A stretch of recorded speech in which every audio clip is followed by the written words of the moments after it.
रावण मंडलीक मणि पदवी प्राप्त था। दशरथ को प्राप्त पदवी रावण की मंडलीक मणि पदवी के सामने कहीं पर भी नहीं ठहरती थी। यही कारण है कि कई मायनों में लंकाधिपति रावण दशरथ से कहीं अधिक बलवान और पौरुषशाली था। रावण की एक और विशेषता थी कि रावण ने मंडलीक मणि की पदवी मात्र अपने तप के बल पर ही प्राप्त की थी। सभी ग्रहों तथा देवताओं पर रावण ने कभी भी बलात् कब्जा नहीं किया था। इसीलिए रावण सदैव ही श्रेष्ठ पद धारण करता था, जबकि राजा दशरथ एकमात्र राज्य अयोध्या के ही चक्रवर्ती सम्राट थे, जबकि रावण मंडलीक मणि सम्राट था। आज के इस वीडियो में हम यही चर्चा करने वाले हैं कि यदि रावण मंडलीक मणि था तो राजा दशरथ चक्रवर्ती सम्राट कैसे हो सकते हैं। तो दर्शकों ध्यान से देखते रहिए हमारे आज के इस वीडियो को और चैनल को सब्सक्राइब करके बेल आइकन का बटन दबाकर ऑल का ऑप्शन अवश्य ही चुन लें। नमस्कार दर्शकों, श्री रामचरितमानस के बालकांड में एक दोहा आता है जो इस प्रकार है। भुजबल विश्व बस्य करी राखे सुकौन सुतंत्र, मंडलीक मणि रावण राज करे निज मंत्र।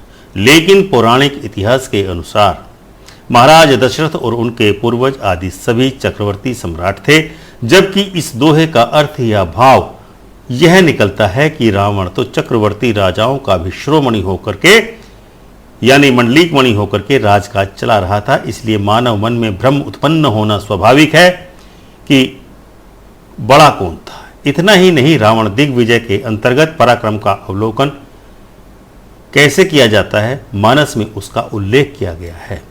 आप भी देखिए। रवि शशि पवन वरुण धनधारी, अग्नि काल जम सब अधिकारी, किन्नर सिद्ध मनुज सुर नागा, हठी सबहि के पंथ ही लागा, ब्रह्म सृष्टि ही जह लगी तनुधारी, दसमुख बसबर ती नर नारी।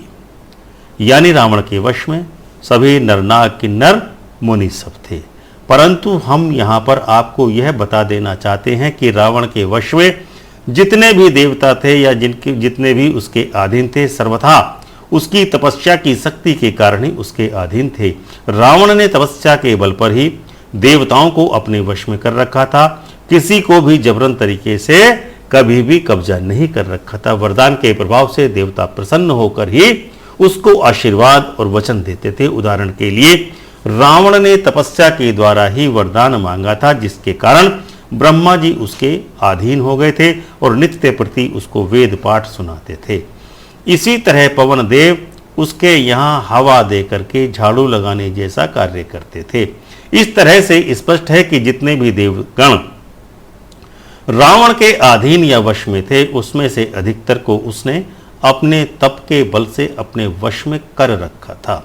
अब बात करते हैं अयोध्या और अयोध्या के चक्रवर्ती सम्राटों की। अयोध्या की गणना पृथ्वी के लोक में की ही नहीं जाती है। इस संबंध में शास्त्रों में कहा गया है कि अयोध्या मथुरा माया काशी कांची अवंतिका, पुरी द्वारावती च एव सप्तैता मोक्षदायिका। अर्थात उपरोक्त सातों पुरियां ऐसी हैं जिन्हें मोक्ष का द्वार कहा गया है, तथा इन सातों पुरियों की गणना पृथ्वी लोक में की ही नहीं जाती है। विश्राम सागर के इतिहास खंड के अध्याय 27 ने वैकुंठ से लाकर के मनु को दिया था, जिसे मनु जी भगवान का शरीर मानकर पृथ्वी पर लाए थे। विष्णु जी की कमर काठियावाड़, चरण अवंतिका, नाभि द्वारिकापुरी, हृदय हरिद्वार, कंठ मथुरापुरी, नासिका काशीपुरी और मस्तक अयोध्या है। अतः अयोध्या भगवान के मस्तक में स्थित है। इसीलिए न तो अयोध्या की गणना पृथ्वी के लोकों में है और न ही रावण का अधिकार कभी अयोध्या पर ही हो पाया था। वैसे रावण ने कई बार अयोध्या पर आक्रमण करने का प्रयास किया और अधिकार करने का भी प्रयास किया, लेकिन हर बार रावण परास्त हो जाता था। इस संबंध में कुछ उदाहरण हम आपके सामने रखना चाहते हैं। पहली घटना विश्राम सागर रामायण के अध्याय 3 के अनुसार इस प्रकार है कि राजा दिलीप के समय में राजा दिलीप, जो कि उस समय अयोध्या के चक्रवर्ती सम्राट थे, उनके यहाँ ब्राह्मण का वेश बना करके रावण आया। राजा दिलीप की रानियों ने उसे पहचाना नहीं और न पहचान पाने के कारण उसे आदर सहित बैठाकर चरणों में मस्तक झुकाया ही था कि रावण अपने असली रूप में आ गया। सभी रानियां डरकर वहां से भाग गईं। तत्पश्चात रावण सरयू तट पर गया।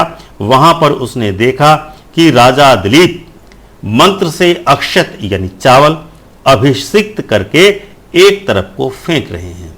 रावण ने दिलीप से ऐसा करने का कारण पूछा तो राजा दिलीप ने बताया कि एक सिंह वन में एक गाय को मारना चाहता है।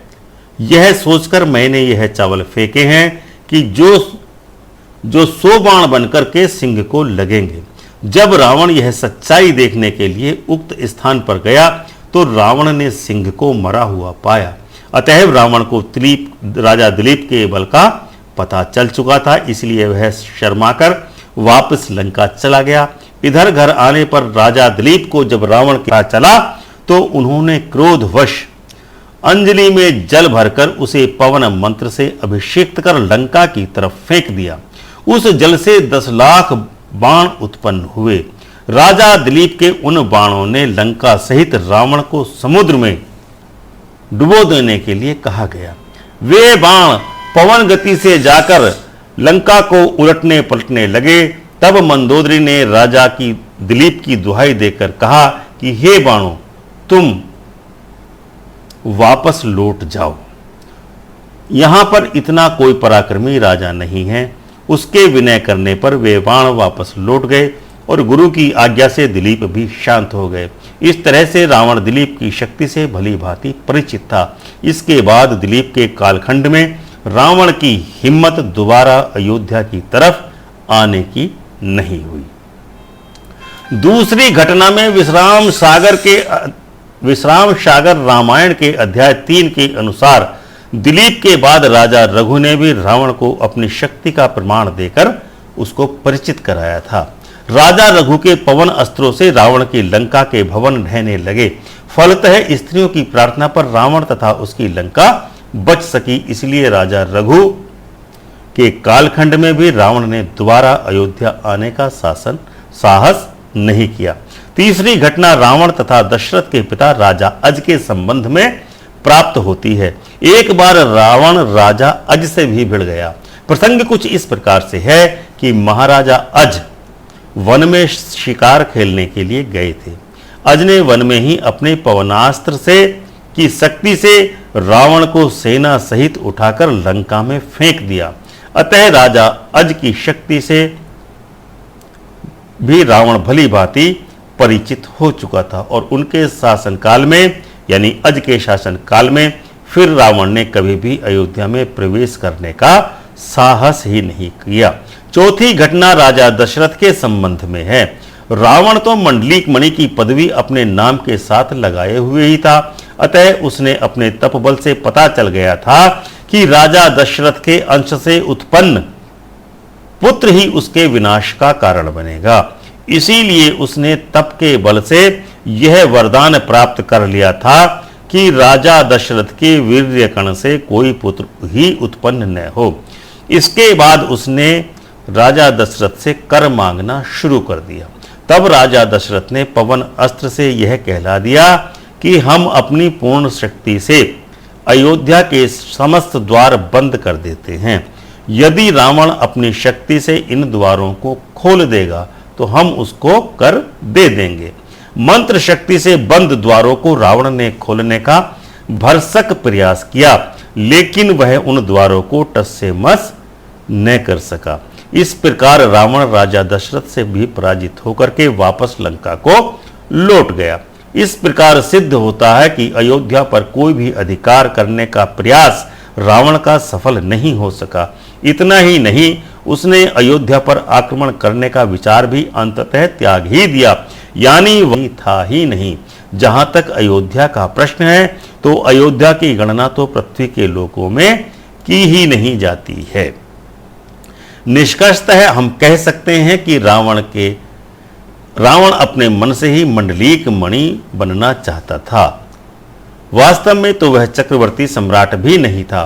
तुलसीदास जी ने भी लिखा है कि मंडलीक मणि रावण राज करे निज मंत्र। निज मंत्र का अर्थ है ही यह निकलता है कि वह अपने मन से मंडली के मणि बन करके राज कर रहा था।